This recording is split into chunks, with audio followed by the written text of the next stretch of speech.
네, 정부가 긴급재난지원금이라는 이름으로 각 가정에 실질적인 생활자금을 지원하고 아울러 지역 상권도 되살리기 위한 대책을 발표했는데요. 과연 얼마나 효과를 거둘지 경제팀 김수진 기자와 전망해 보겠습니다. 자, 김 기자. 네. 먼저 소득 하위 70%라고 기준을 정했잖아요. 네. 그러면 이제 우리 집도 여기 해당되는지 다들 궁금해 하실 텐데 정확한 기준부터 좀 살펴볼까요? 네, 표를 보면서 설명을 드리겠습니다. 네. 우리나라 총 가구 수가 2천만 가구 정도 되는데요. 전체 가구를 소득별로 줄 세웠을 때 상위 30% 가구를 제외하고 하위 70% 가구에 재난지원금을 지급한다는 겁니다. 여기에는 근로소득뿐 아니라 부동산, 금융자산, 이걸 소득에 반영시킬지 구체적인 기준을 정부가 곧 마련을 하겠다고 했는데요.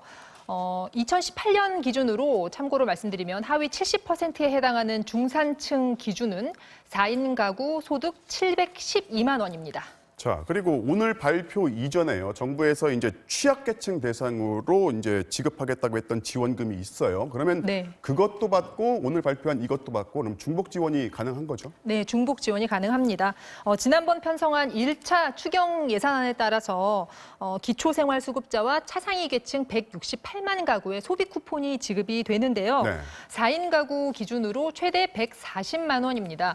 여기에 7살 미만 아이가 있으면 한 명당 40만 원, 이거는 소득계에 상관없이 지급되는 건데요. 돌봄 쿠폰이 지급이 되고요. 7세 미만 아이가 둘이라면 80만 원이 지급이 됩니다. 여기에 오늘 발표한 정부의 재난지원금 100만 원은 이와는 별도로 또 지급이 됩니다. 지자체별로 따로 지원금을 주는 곳도 있는데요. 그렇죠.